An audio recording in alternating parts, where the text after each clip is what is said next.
மிதமான காற்றை தழுவும் அந்த புனித நிலம் அமைதியின் ஓசை மட்டுமே கேட்கும் ஒரு இடம். பசுமையான மரங்களின் நடுவில் வானத்தை நோக்கி உயர்ந்து நிற்கும் அமைதியான சூழல் ஒவ்வொரு உயிரின் இறுதி பயணத்தையும் மரியாதையுடன் தழுவிக்கொள்கின்றது. காலம் நின்றது போல் தோன்றும். அழுகையும் இல்லை, அவசரமும் இல்லை. அங்கே மட்டும் ஒரு ஆழ்ந்த அமைதி.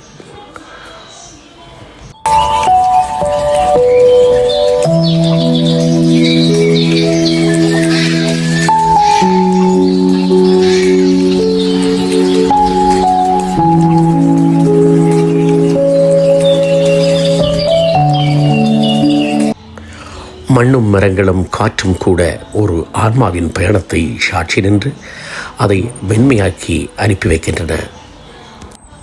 இவ்விடம் ஒரு முடிவு அல்ல, ஒரு புதிய தொடக்கம். ஒரு பிரிவு அல்ல, ஒரு நிரந்தர இணைவு. அங்கே செல்லும் ஒவ்வொரு ஆன்மாவும் நிறைவுடன் அமைதியுடன் பிரபஞ்சத்தின் ஒளியில் கலந்து விடுகிறது. அதுதான் அந்த புனிதமான அழகிய இறுதி யாத்திரை நிலம்.